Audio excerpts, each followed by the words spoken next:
नमस्कार। व्यंजन संधि का एक प्रमुख नियम हमने पहले पढ़ा था।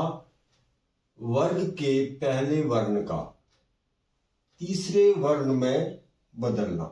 यदि वर्ग के पहले वर्ण अर्थात जैसे क वर्ग का पहला वर्ण क है, इसी तरह च ट त प का मेल किसी वर्ग के तीसरे या चौथे वर्ण, तीसरा वर्ण जैसे क वर्ग का है ग और चौथा है ग, इसी तरह च वर्ग का है तीसरा वर्ण ज और चौथा है ज, इसी तरह से ड ड द द और प वर्ग का है ब ब, तीसरा चौथा वर्ण जो है, या फिर किसी स्वर से मेल हो या फिर य व ह से हो तो पहला वर्ण अपने वर्ग के तीसरे वर्ण में बदलता है। यानी हमने पढ़ा था कि पहले वर्ण का मेल किसी वर्ग के तीसरे चौथे वर्ण से हो या किसी स्वर से हो या फिर या व हा से हो तो पहला वर्ण अपने तीसरे वर्ण में बदलेगा। जैसे क है जी तीसरे वर्ण में आ जाएगा क ख ग में, च जा में, ट ड में, त दा और प बा में बदल जाएगा। उदाहरण देख रहे हैं फिर। सत गति, यहां का जो पहला वर्ण है ता वर्ग का और इसके यहां मेल किससे हो रहा है गा से। ये है का वर्ग का क ख गा तीसरा वर्ण है, तो यहां ता अपने जो तीसरे रूप में बदलेगा, यहां किस में ता दा में जाएगा। यहां हो गया ता के साथ आ गया द बन गया, यहां सदगति, ता यहां दा में बदल गया। इसी तरह षटानन, यहां टा के बाद आ है, ये स्वर है और ये टा अपने तीसरे में बदला है जब रूप है, ये हो गया षडानन ट ठ डा, यहां हो गया ये षडानन। इसी तरह सतवानी, यहां ता का मेल वा से हो गया और ये हो गया सद्वानी। तो अब दूसरा जो मुख्य नियम है इसमें देखते हैं हम। पहले वर्ण का पांचवें वर्ण में बदला, जो पहला वर्ण है ये पांचवें वर्ण में बदलता है, इसके बारे में पढ़ते हैं। और पहला हमने पढ़ा था जो पहला वर्ण है ये तीसरे में बदलता है।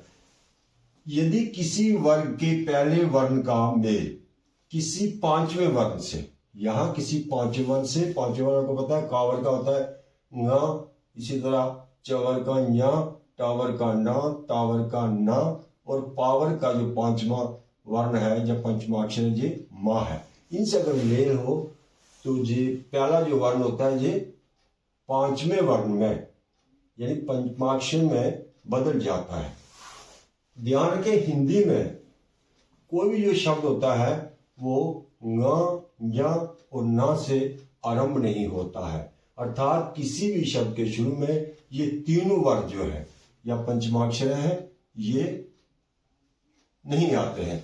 इसलिए आपने केवल ना और मां को ही याद रखना है, यानी कि पहले वर्ण के बाद अगर ना और मां आए तो पहला वर्ण जो का है अपने पांचवें वर्ण में अंगा में बदलेगा, चा जा में, टा ना में, त ना में, प मां में बदल जाएगा। तो कुछ उदाहरण देखें आप।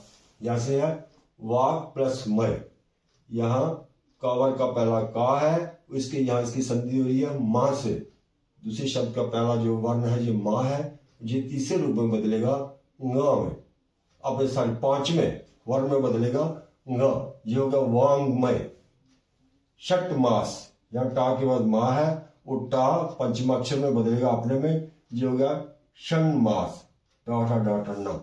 इसी तरह सतमती, ता के बाद मां है और ता अपने पंचमाक्षर में बदला, ये हो गया सन्मति। जगतनाथ, या ता के बाद ना है तो ता फिर अपने पंचमाक्षर में पांचवें वर्ण में बदलेगा, ये हो गया जगन्नाथ, जगन्नाथ। उत्तमत, यहां ता अपने पांचवें वर्ण में बदला है, ये हो गया उन्मत्त। यहां उत प्लस नाय, यहां ता के बाद ना है तो ये अपने पंचमाक्षर में बदला है, ये हो गया उन्नायक। तो तीसरे नियम के अंतर्गत देखें तो मां संबंधी कुछ नियम देखते हैं। का जो पहला है, यदि म के बाद का से लेकर मां तक कोई भी वर्ण आता है, यानी का से लेकर मां तक जो 25 वर्ण है वो उनमें से कोई आता है तो मां का उसी वर्ग का 5वां वर्ण हो जाता है, अर्थात ङ, ञ, न, न, म या अनुस्वार हो जाता है। देखिए जैसे सम प्लस कल, यहां पे मां के बाद का है और का पंचम अक्षर है ङ, यहां मां जो है पंचम अक्षर में बदल गया है, जो हो गया संकल्प।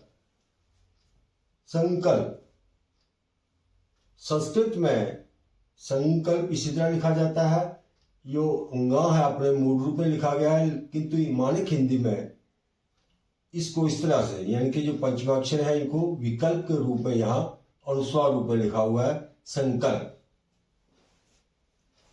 सम प्लस गति, संगति, या का जो ग है जो कावर का है और इसका पंचमाक्षर होता है अंग, यहां भी इसका उच्चारण इसी तरह से होगा। और यहां जो मां है अनुस्वार रूप में आया है संगति। इसी तरह सम प्लस च, यहां हो गया संचय, चा का पंचमाक्षर ञ है, इसका इस अनुस्वार का उच्चारण उसी तरह से होगा। यहां मां है अनुस्वार के रूप में आया है संचय। सम प्लस तोष, यहां हो जाएगा इसका संधि जोड़ संतोष, ता का पंचमाक्षर ना है और मां यहां उस ना के अनुस्वार के रूप में आया है, इसका उच्चारण होगा ऐसे संतोष, ये अनुस्वार के रूप में यहां है।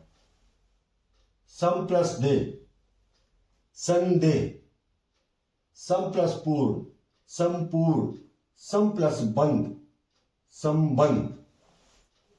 तो दूसरा इसका ख जो देखें, यदि मां के बाद अंतस्थ या ऊष्म वर्ण य, र, ल, व, श, श, स, ह ये 8 वर्ण आए तो मां का हमेशा अनुस्वार ही होता है। इसका उच्चारण अपने मूल रूप में होता है, जैसे सम प्लस योग, यहां या है और मां है अनुस्वार के रूप में आ गया, यहां पे ये हो गया संयोग। सम प्लस युक्त, मां के बाद या है, यह अनुस्वार के रूप में मां बदला है, यह हो गया संयुक्त। सम प्लस रक्षण, इसी तरह से संरक्षण। सम प्लस लग्न, संलग्न। सम प्लस वाद, संवाद। ये अपने मूल रूप में जो अनुस्वार है इसका उच्चारण होता है, यानी कि इसको हम संवाद बोलेंगे ना कि संवाद। इसी तरह सम जमा शय, संशय। सम प्लस सार, संसार। सम प्लस हार, संहार, संहार।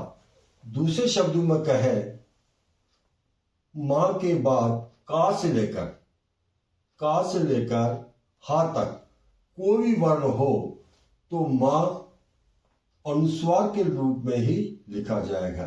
यहां जो कार्य में है तो यहां पंचमाक्षर के विकल्प के रूप में अनुस्वार लगाया जाता है, इसलिए इसका उच्चारण 5वें वर्ण के अनुसार ही होगा। जैसे हमने यहां उच्चारण किया कि यहां है सम प्लस कल्प, क्या गया संकल्प, यहां ग का उच्चारण आता है संकल्प। संगति, संगति, जैसे सम प्लस तोष, संतोष। किंतु ये खा में आप देखें तो जो यहां अनुस्वार है अपने शुद्ध रूप में अन रूप में होता है, जैसे सम प्लस योग, संयोग। सम प्लस युक्त, संयुक्त। इसमें केवल इतना अंतर है, लेकिन ये लिखे अनुस्वार के रूप में ही जाते हैं। म संबंधी जो तीसरा नियम है, तीसरा गज, यदि म से परे मां, यानी स्वर रहित मां से परे मां व्यंजन पूरा मां आए तो मां का द्वित्व हो जाता है। जैसे सम प्लस मुख, यहां हो गया सम्मुख, द्वित्व। ये मां आदि रूप में स्वर रहित रूप में यहां आ गया है सम्मुख। सम प्लस मान, सम्मान, द्वित्व हो गया यहां मां का। सम प्लस मोहन, सम्मोहन, सम प्लस मिश्रण, सम्मिश्रण। तो आज इतना ही। अगली वीडियो में हम कुछ तार संबंधी या अन्य नियम है वो करेंगे। धन्यवाद।